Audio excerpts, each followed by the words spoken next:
শীতকাল মাঘ মাস, কনকনে শীত, স্ত্রীর সাথে রিলেশন করার পর দেখা যায় রাত 12টায় মাঘ মাসের কনকনে শীতে বুড়া গেছে গোসল করতে পুকুরে। কে কইছে এই কষ্ট করতে?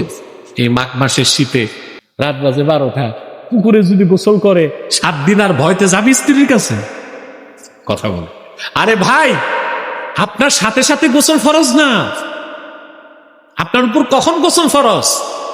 এখন আপনাদের মধ্যে একটা ভুল মাসালা আছে, বলে দিব। আপনারা যখন বিয়ে শাদী করেন স্ত্রীর কাছে যান, হ্যাঁ, আরে ভাই যান তো লজ্জা পান কেন? যান না? এখন গোসল ফরজ হয় না? তা আপনারা মনে করেন আপনারা নাপাক হয়ে গেছেন, তাই মনে করেন। দেখছি 70-88 জন বক্তা ওয়াজে বসে এই কথাই কয়, যখন বিবির কাছে যাবেন গোসল ফরজ হবে, নাপাক থাকবেন, নামাজ পড়বেন না। আরে ভাই, মুমিন তো কখনোই নাপাক হয় না, তো বিবির কাছে গেলে কেমনে নাপাক হয়? এটা একটা প্রশ্ন। কথা বলেন, আপনাদের মনে জাগছে এটা? মুমিন কখনো নাপাক হয় না যতক্ষণ ঈমান আছে। কাফের কখনো পাক হয় না যতক্ষণ ঈমান আসবে না তার অন্তরে। সুবহানাল্লাহ। তা আপনি যখন স্ত্রীর কাছে যান, ফিজিক্যাল রিলেশন হয়, আপনি নাপাক হন না, আপনি হন জুনুব। কি হন? অর্থাৎ আপনার উপর গোসল ফরজ। গোসল ফরজ হওয়ার মানে এই না যে আপনি নাপাক। আপনার উপর কি গোসল কি? তাই নাপাক বলবেন? বলবেন জুনুবি। কি বলবেন? অর্থাৎ আমার উপর গোসল ফরজ হয়েছে। আরেকটা মাসালা বলে দিই, শীতকাল। কথা বলেন। Closely related with our daily life, আমাদের দৈনন্দিন জীবনের সাথে খুব সম্পৃক্ত। শীতকাল মাঘ মাস, কনকনে শীত, স্ত্রীর সাথে রিলেশন করার পর দেখা যায় রাত 12টায় মাঘ মাসের কনকনে শীতে বুড়া গেছে গোসল করতে পুকুরে। কে কইছে এই কষ্ট করতে? এই মাঘ মাসের শীতে রাত বাজে 12টা, পুকুরে যদি গোসল করে 7 দিন আর ভয়তে যাবি স্ত্রীর কাছে? কথা বলে। আরে ভাই, আপনার সাথে সাথে গোসল ফরজ না, আপনার উপর কখন গোসল ফরজ?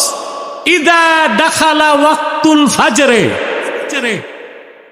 ফজরের টাইম এন্ট্রি করার পরে গোসল ফরজ। এর আগে আরামে ঘুমায় থাকেন নিয়ে আসা। হ্যাঁ, এর আগে যদি আপনি কোরআন তেলাওয়াত করতে চান, তাহাজ্জুদ পড়তে চান, তখন আবার ফরজ হবে। একটা কষ্ট থেকে বাঁচার ব্যবস্থাও বলে দিলাম। তাহলে মুমিন কখনো অপবিত্র হয় না। জীবিত থাকলো কি? মারা গেল যেহেতু তার কি আছে? কাফের কখনো পবিত্র না, যেহেতু তার ঈমান না। এতটুকু বুঝাইতে পারলাম? আল্লাহ বলেছেন কদ আফলাহা মান তাযাক্কা, সফলতা লাভ করলো সেই যে তার হৃদয়কে পবিত্র করলো। হৃদয় পবিত্র হয় ঈমান আনলে। আর ঈমান যখন থাকে না, হৃদয়ে শিরক আর কুফর ঢুকে, তখন হৃদয় অপবিত্র হয়ে যায়, মানুষটাও অপবিত্র থাকে। কথা বুঝতে পারছি? এখন এই যে প্রায় তো 45 মিনিট বক্তব্য হয়ে গেছে, শিক্ষা কি নিবেন? টিচিং কি আজকে? টিচিং হচ্ছে এটা, জীবনে আমরা যাই করি শিরক আর কুফর করব না। যদি আমাদের অন্তরে শিরক আর কুফর না ঢুকে, যত বড় গুনাহগার হই, আমরা পবিত্র হৃদয় নিয়ে আল্লাহর কাছে উপস্থিত হতে পারবো। গুনার বোঝাও যদি থাকে, আল্লাহ পানিশমেন্ট দিলেও বেহেশত দিবেন, আর দয়া হলে পানিশমেন্ট ছাড়াও বেহেশত দিতে পারে। এটা বুখারী শরীফের হাদিস। আল্লাহর হাবিব সাল্লাল্লাহু আলাইহি ওয়াসাল্লাম ইরশাদ করেছেন, আমার উম্মতের কোন ব্যক্তি যদি শিরক আর কুফর না করে, শিরক কুফর যত গুনাহ থাক, ইনশাআ আকাবাহু ফাহুয়া ইলাল্লাহ, ইনশাআ আফা আনহু ওয়া ইনশাআ আকাবাহু। বুখারী শরীফ কিতাবুল ঈমান এই হাদিস এসেছে। কোন বান্দা যদি শিরক আর কুফর না করে, এটা আল্লাহর ইখতিয়ার। ইচ্ছে করলে আল্লাহ তারে শাস্তি দিবেন, ইচ্ছে করলে শাস্তি ছাড়াই বেহেশত দিবেন।